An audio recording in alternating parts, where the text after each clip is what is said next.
दोस्तों बिहार डिकोडेड के इस यूट्यूब मंच पर आपका स्वागत है। मैं राजन तिवारी। हमारे साथ में आज बिहार के जाने माने छात्र नेता दिलीप जी हैं और दिलीप जी जो हैं किस विधानसभा क्षेत्र से चुनाव लड़ेंगे उनसे ही आप सुनिएगा। और वो जो विधानसभा है मैं आपको बताता चलूँ कि जदयू का भी सीटिंग वहाँ पर एमएलए हैं, तो सीधे नीतीश कुमार जी से जो है आप नीतीश कुमार के खिलाफ ही आप सीधे खड़े हो गए, उनके पार्टी के खिलाफ। देखिए, हमारी तो इच्छा थी कि शिक्षा मंत्री काश हमारे क्षेत्र से लड़ते, तो हम शिक्षा मंत्री जी के खिलाफ जरूर चुनाव लड़ते हैं। अच्छा। अगर दरभंगा में या मधुबनी में कहीं से भी वो लड़ते तो हम जरूर उन्हीं के खिलाफ चुनाव लड़ते हैं। तो ये इच्छा हमारी पूरी नहीं हो पा रही है, इसका बहुत दुख है हमें। कौन सा विधानसभा?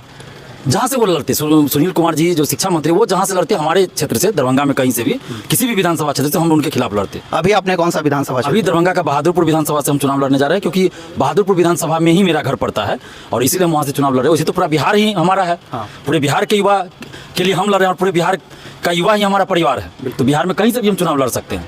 ऐसा कहा जाता है कि बहुत धन बल का प्रयोग होता है इलेक्शन में, तो और एक छात्र नेता के तौर पे आप क्या धन बल के खिलाफ में लड़ पाएंगे अपनी लड़ाई? देखिए, ये अब जिम्मेवारी बिहार के युवाओं की है, बहादुरपुर की जनता की है कि आप धन बल और ये जो चुनाव में होता है उसको नकारते हुए किसी अच्छे स्वच्छ छवि के आदमी को जिताइए। क्योंकि वो आपने सही कहा, इलेक्शन से एक दिन पहले भी बहुत खेल होता है, एक रात पहले भी बहुत खेल होता है, सबको पता है क्या क्या खेल होता है। तो धन बल नहीं चले चुनाव में, अच्छे उम्मीदवार जीत कर जाए ताकि आपके मुद्दे को सदन में उठाए। मैं अपने बारे में ही नहीं बोल रहा हूँ, मैं पूरे 243 सीट की बात कर रहा हूँ कि अच्छे उम्मीदवार को आप वोट दीजिए। पार्टी वहाँ नहीं देखिए, पार्टी का चुनाव चिन्ह मत देखिए, आप पैसा पे मत जाइए, कोई पैसा बांट रहा है उस पर मत जाइए। जो पैसा बांटकर चुनाव जीतेगा तो वो जीतने के बाद क्या करेगा? पहला काम कि जितना पैसा बांटा है उसका 10 गुना 20 गुना पहले कमाना चाहेगा, तो उसके लिए भ्रष्टाचार करेगा, कमीशन लेगा, या और भी बहुत सारा तरीका है, योजना में घुसखोरी करेगा, भ्रष्टाचार बढ़ेगा, तो फिर क्षेत्र का विकास नहीं होगा। एक और जो मुद्दा है TRE 4 का, जिसके पहले आपने अनाउंस किया कि यदि 6 तारीख के शाम 6 बजे तक सरकार जो है नहीं मानती है हमारी बातों को, तो हम जो है आगे बढ़ेंगे चुनावी मतलब माहौल में जो भी हमारे लिए गुंजाइश बनेगा और जो हमारे समर्थक कहेंगे, यानी कि जो छात्र लोग कहेंगे। क्या TRE 4 का जो 1.25 लाख वैकेंसी है वो अगर रिलीज़ कर देती सरकार तो आप चुनाव नहीं लड़ते बहादुरपुर से? देखिए, अगर सरकार रिलीज कर देती तो नहीं लड़ते हम चुनाव, और जिस तरह से हम लोग ये करे नहीं करते। सरकार के पक्ष में हमने तो ऐलान भी किया था ना कि सरकार के पक्ष में वोट करेंगे और कराएंगे भी। अगर हमें पहले से चुनाव लड़ने का बात होता तो हम 1 साल पहले 2 साल पहले से क्षेत्र में घूमते तैयारी करते, लेकिन ऐसी तो कोई बात ही नहीं। हम तो अभी से, जैसे अभी हमसे बहुत लोग सवाल करते भी कि जब आप चुनाव लड़ रहे हैं तो 2 साल पहले आपको ये करना चाहिए, घोषणा करना चाहिए, बहुत सारे लोग कहते हैं। लेकिन फिर हम उनको बताते हैं कि भाई क्या परिस्थिति हुई कि चुनाव लड़े, क्योंकि युवा जो छात्र है, युवा है बिहार के, वो हमारे ऊपर दबाव दे रहे हैं कि आप चुनाव लड़िए। जब हमारी बात सरकार नहीं सुन रही है और विपक्ष के नेता या विपक्षी पार्टियां भी हमारे साथ नहीं है, तो फिर हमारे लिए सदन में भी कोई बोलने वाला होना चाहिए। तो आप सड़क पे लड़ रहे हैं, सदन में लड़ने वाला कोई नहीं है, तो सड़क के साथ साथ आप सदन में भी आवाज गूंजे, इसके लिए हम चुनाव लड़ रहे हैं। तो क्या बंशीधर ब्रिजवासी वापस रिपीट किए जाएंगे? जैसे बंशीधर ब्रिजवासी ने MLC के चुनाव में धूल चटा दिया और जदयू तो 4थे नंबर पे चली गई थी जहां तक मुझे याद है, तो क्या ये वापस रिपीट होगा आपकी विधानसभा में? देखिए, ये बहादुरपुर की जनता और बिहार के युवा की जिम्मेवारी है कि आप ऐसा कीजिए कि इतिहास बन जाए। क्योंकि बहादुरपुर से आप देखिए तो बड़े बड़े दिग्गज नेता हैं जो चुनाव लड़ रहे हैं, सत्ता पक्ष से भी और विपक्ष से भी, और लंबा उनका राजनीतिक अनुभव है और पार्टी में सर्वोच्च स्थान पर वो हैं, वो दोनों अपनी अपनी पार्टी में। लेकिन दुर्भाग्य की बात है कि उसके बावजूद भी क्षेत्र में कुछ काम नहीं हुआ है और जनता एकदम त्रस्त है, आक्रोशित है, उनको विकल्प चाहिए और वही विकल्प हम देने जा रहे हैं। आज जहाँ पे मंत्री जी का घर है, विधायक का घर है, वहाँ पे ठेवना भर पानी में लोग को जाना पड़ता है और 1-2 दिन नहीं, 6-6 महीना वैसा ही हाल रहता है। मतलब अभी से लेके आप समझिए कि छठ के बाद भी दिसंबर तक वही हाल रहेगा कि पानी रहेगा ही, और नाक आपको बंद करके जाना पड़ेगा, इतना गंद देता है, पानी सड़ता है। कई जगह ऐसा है जहाँ रोड नहीं है चलने का। अच्छा। किसान को समय पे खाद नहीं मिल पाता है, खेत में पानी नहीं मिल पाता है, पीने का पानी अब नहीं मिल रहा है। कई गांव में जल संकट उत्पन्न हो गया, जल जमाव है और जल संकट भी, पीने का पानी का संकट भी है। जितना भी सरकारी योजना है सब में लूट खसोट चल रहा है, कोई भी काम बिना पैसा का नहीं हो रहा है। यहाँ तक कि आप जातीय आवासीय भी बनाने जाए तो वहाँ भी पैसा मांगता है। एक जयराम महतो थे झारखंड में, पता होगा आपको, तो एक यूथ के नाते मतलब उनको जैसे आपको समर्थन अभी मिला, एज अ स्टूडेंट मैं भी चाहता हूँ कि आप चुनाव लड़े, हम लोग भी जैसे समर्थन होगा हम लोग करेंगे। जयराम महतो ने ये किया कि लोगों से चंदा इकट्ठा किया सार्वजनिक रूप से और उसको प्रदर्शित भी किया कि भाई आप लोगों ने इतना चंदा दिया। क्या दिलीप कुमार भी चंदा इकट्ठा करेंगे? क्योंकि चुनाव तो होगा बड़ा और आप तो एक जितना अमाउंट है उतना तक तो खर्च करेंगे, तो क्या आप चंदा भी इकट्ठा करेंगे चुनाव? देखिए, चुनाव लड़ने के लिए हमारे पास पैसा नहीं है और यही सबसे बड़ी दिक्कत थी। हमने जो भी लोग हमको बोल रहे थे, युवा स्टूडेंट्स, ये लोग भी बोल रहे थे और भी लोग, तो हमने यही बात कहा कि हमारे पास पैसा नहीं है कि चुनाव लड़ सके और चुनाव में खर्च होता है, हमारे पास गाड़ी नहीं है, कुछ नहीं है। अगर है तो कुछ तो ईमानदारी है, सच्चाई है, और जो काम हमने 10 साल में किया। तो बिहार के युवाओं ने, इन सभी लोगों ने भी कहा कि आप चुनाव लड़िए, पैसे की चिंता नहीं कीजिए। हम लोग चंदा इकट्ठा करके आपको देंगे, हम लोग मदद करेंगे, हम लोग आपके लिए प्रचार करेंगे, हम लोग आपके कार्यकर्ता है। और ये चुनाव दिलीप कुमार नहीं लड़ रहा है, बल्कि बिहार का युवा चुनाव लड़ रहा है। तो हम तैयार हुए हैं और जो भी बिहार के युवा मदद करेंगे, आर्थिक, शारीरिक, नैतिक, डिजिटली, सोशल साइट के माध्यम से हर तरह का सहयोग हमको चाहिए। तो वो सहयोग तो चाहिए ही। क्या विपिन सर को भी बुलाइएगा?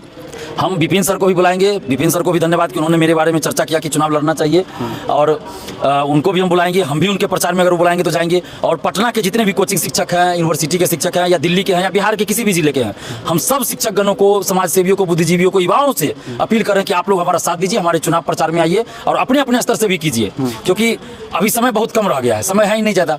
और हम लोग पहले से कोई सोचे नहीं थे कि चुनाव लड़ना है, कोई तैयारी नहीं थी। तो सभी लोग जितना हो सकते, जैसे हो सकते सहयोग करें, हम यही अपील करते हैं। दिलीप कुमार जी की जो पारिवारिक पृष्ठभूमि है वो कैसी है? पिताजी क्या हैं, माताजी क्या हैं, चाचा क्या हैं?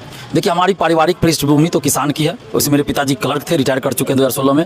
और मूलतः जो कहिएगा तो खेतीबाड़ी हमारा है, गाय रखे हुए हैं, खेतीबाड़ी है, बस यही हमारा है। और कहीं से भी दूर दूर तक हमारा जो पारिवारिक पृष्ठभूमि है वो राजनीतिक नहीं है, किसान फैमिली। क्या मामा घर वगैरह का राजनीतिक पृष्ठभूमि है? किसी का कुछ नहीं, कहीं कुछ नहीं, दूर दूर तक। मैंने कहा ना, दूर दूर तक नहीं है। हम लोग किसान परिवार से हैं और कभी सोचे नहीं थे कि हम मतलब कभी मीडिया में भी बोलेंगे, यूट्यूब पे भी बोलेंगे, ये भी नहीं सोचे थे।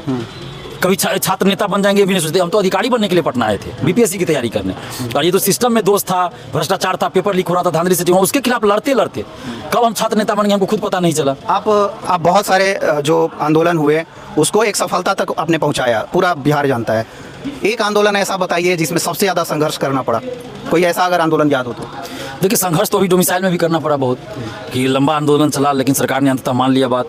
इससे पहले पेपर लीक के खिलाफ जो आंदोलन था वो सबसे ज़्यादा संघर्ष वाला रहा, क्योंकि पेपर लीक के खिलाफ हम 2018-19 से लड़ रहे हैं।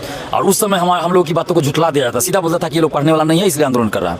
लेकिन जब 8 मई 2022 को घटना हुई 67वीं बीपीएससी वाली, और हमने मुख्यमंत्री जी को ही क्वेश्चन भेज दिया परीक्षा से पहले, उस समय से सरकार ने हमारी बातों को संज्ञान में लेना शुरू किया। और जब जब हमने पेपर लीक को उजागर किया, परीक्षा रद्द हुई और जाँच हुई और बहुत सारे लोग पकड़े भी गए। अंतिम सवाल आपसे, इकोनॉमिक ऑफेंस यूनिट जो आपको एक बार उठाई भी, दो बार एक बार उठाई, दो बार के लिए, ठीक है, पूछताछ के लिए भी बुलाई। इकोनॉमिक ऑफेंस यूनिट 2012 में बनता है और अभी तक कोई उसका जो ट्रैक रिकॉर्ड में निकाला तो ऐसा नहीं है कि उन्होंने किसी को सजा दिलवा दिया या कुछ ऐसा कर दिया। फिर ये मतलब जब भी फर्जीवाड़ा आता है तो इकोनॉमिक ऑफेंस यूनिट को घुसेड़ देते हैं।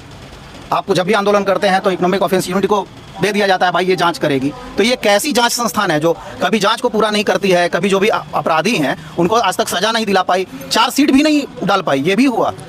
देखिए, कोई भी संस्था हो सरकार के अधीन होती है, और जब सरकार के अधीन है तो सरकार अपने अनुसार काम करवाती है। तो जहाँ सरकार छोड़ देगी कि निष्पक्ष रूप से अपन काम कीजिए स्वतंत्र रूप से, तो वहाँ कोई भी संस्था होगी वो तह तक पहुँच जाएगा, मामले के तह तक, चाहे सीबीआई हो या आर्थिक अपराध इकाई हो। आप सेंट्रल में भी देख लीजिए, जब ऊपर से प्रेशर रहता है कि भाई इसको छोड़ना है तो छोड़ दिया जाता है, चाहे नीट का मामला हो या किसी चीज़ का मामला हो। तो सरकार स्वतंत्र जब तक नहीं छोड़ेगी तब तक कोई भी संस्था सही से काम नहीं करेगी। आर्थिक अपराध इकाई ने बहुत सारे मामलों में अच्छा काम किया है, लेकिन जब सरकार का ही रहेगा ऊपर से कि आप जाँच बंद कर देना है, तो इकाई तो सरकार के अधीन है, गृह मंत्रालय के अधीन है, बिहार सरकार की गृह मंत्रालय। तो उसके बाद तो कुछ नहीं कर सकता, आर्थिक अपराध इकाई हो या कोई भी आयोग हो या कोई भी संस्था हो, कुछ नहीं कर सकता। दिलीप जी के साथ में दोस्त भी हैं जो आज आए हुए हैं, और आज बहुत मतलब ये ऐतिहासिक दिन बोल सकते हैं, क्योंकि छात्र राजनीति में बहुत दिन के बाद में कोई छात्र नेता उभरे और उन्होंने मतलब राजनीति में आने को लेकर सिर्फ नहीं बल्कि चुनाव लड़ने की भी तैयारी की, और अभी स्पष्ट रूप से उन्होंने कहा कि चुनाव लड़ेंगे। आप लोग क्या कहना चाहते हैं? क्या हुआ? आपका नाम, कहाँ से हैं आप? मेरा नाम शहबाज जवार, कटिहार से हूँ मैं, और ये कहना चाहूँगा राजनीति गंदा नहीं है, गंदा बनाया इन नेताओं ने। और छात्र नेता दिलीप कुमार नहीं लड़ना चाह रहे थे। हम लोग कहें आपके अलावा और कौन बनेगा आवाज़? इतना बड़ा बड़ा आंदोलन अभी शिक्षक भर्ती का दबा दिया गया 4 तारीख को, विपक्ष भी हम लोग का साथ नहीं दिया, एक सिंगल ट्वीट नहीं किया गया। नहीं तो दिलीप कुमार और हमारे दिलीप भैया ये नहीं घोषणा करते। क्या विपक्ष डरती है दिलीप जी के चेहरा से? ऑब्वियसली उनको लगता है कि सत्ता पे अधिकार सिर्फ युवा का, बस वही लोगों का है और कोई नहीं है युवा बिहार में। हम लोग का कहना है अब बिहार में सत्ता वो बिहार नहीं रहा कि पैसा से ईमानदारी जीत लिया जाएगा। दरभंगा के बहादुरपुर के जनता को भी कहेंगे और बिहार के सभी लोगों को, अब आप लोग भी जान रहे हैं कि पैसा से आपकी ईमानदारी नहीं खरीदी जा सकती है। आपको पता है वो नेता जो वादा करेंगे, छात्र नेता दिलीप कुमार वो चीज करवा चुके हैं। इसीलिए अब आप साबित करिए और दिखाइए कि अब आपका सत्ता पे सिर्फ अधिकार नहीं है, अब युवा वोट सिर्फ युवाओं को देगा, युवा अपना नेतृत्व वहां पर भेजेगा, ताकि अगर जरूरत पड़े तो फिर आवाज उठाने वाला कोई होना चाहिए। तो क्या आप कैंप करेंगे? जरूर करेंगे, यहाँ से जाके जिस प्रकार से होगा, आर्थिक, ऑनलाइन, जैसे भी होगा वहाँ जाके हम लोग करेंगे। अपना पढ़ाई लिखाई छोड़ के 1.5 साल से जैसे सत्ताधीन पार्टियां नेता जैसे गुमराह किया, तो 1.5 साल अपने हक के लिए तो इनके लिए करेंगे ना, क्योंकि हमारे लिए 10 साल से कर रहे हैं। अब ये हम लोगों की जिम्मेदारी है कि इनको सड़क से सदन तक पहुँचाएंगे। हमारे साथ मैम भी हैं, कहाँ से आए हैं आप? जी मैं पटना सिटी से आई हूँ, प्रियंका पटेल। क्या मतलब ऐसा लगा, मतलब एक क्या प्रेरणा मिला कि आप यहाँ आई? जी ये बिहार के लाखों छात्र युवाओं की प्रेरणा भी दिलीप कुमार जी बन चुके हैं और मेरी ओर से चुनाव लड़ने ये जो जा रहे हैं उसके लिए बहुत सारी शुभकामनाएं हैं और अग्रिम जीत की बधाई भी मैंने अभी दे देती हूँ। देखिए जिनकी नीयत साफ होती है ना, नियति उन्हीं का साथ देती है। तो इसी स्लोगन के ड्यूरिंग ये पूरा चुनाव रहेगा। इनका नियत साफ है और इन्होंने निस्वार्थ भावना से जो छात्र युवाओं के हित में जितना काम किया है मैंने नहीं देखा है अभी फिलहाल वर्तमान में ऐसा कोई भी नेता है। अगर जो कुछ सड़क पर आते भी है, अभी मैं नाम जैसे लेना भी चाहूँगी प्रशांत किशोर जी का, जो कूदे भी थे और भी कुछ कूदे थे, मगर सब अपना पॉलिटिकल फायदा देखते हैं, ठीक है, आते हैं और फिर गायब हो जाते हैं। मगर एक सिर्फ यही है जो लगातार 10-12 सालों से जो युवाओं का साथ इन्होंने दिया है, कोई भी परिस्थिति हो जाए इन्होंने कभी पीछे नहीं हटे हैं। छात्रों को पीछे करके हमेशा उनके आगे ये खड़े हुए हैं। तो अब हमारा कर्तव्य बनता है इनको सपोर्ट करना और हम सबसे अपील करेंगे कि इनको विजयी बनाकर छात्र युवाओं की जो आवाज़ है सदन में वो मजबूत करें। अंतिम सवाल, बंशीधर ब्रिजवासी ने एक बोल सकते हैं कि ऐतिहासिक जीत दर्ज किया था तिरहुत एमएलसी सीट से। क्या आप बंशीधर ब्रिजवासी को भी बुलाना चाहेंगे? देखिए, हम सब लोगों से अपील कर रहे हैं कि जो भी चाहते हैं कि बदलाव हो, जो भी चाहते हैं कि भाई ईमानदार लोग सदन में जाए, उनको हमारी मदद करनी चाहिए। हम सबसे अपील कर रहे हैं कि हमारी मदद कीजिए, जिस तरह से हो सकता है सपोर्ट कीजिए, सहयोग कीजिए। तो ये थे हमारे साथ में छात्र नेता दिलीप कुमार जी। लंबा समय से ये छात्रों की लड़ाई लड़ रहे हैं और कई सफल आंदोलन को इन्होंने जन्म दिया और अभी पूरा का पूरा जो युवा है बिहार का वो देख रहा है। और कहीं ना कहीं व्हाट्सएप ग्रुप में, सोशल मीडिया पे जब इन्होंने पोस्ट डाला तो हज़ारों कमेंट्स आए, हज़ारों लाइक आया। ये कहीं ना कहीं दर्शाता है कि बिहार का युवा चाहता है कि दिलीप कुमार चुनाव लड़े।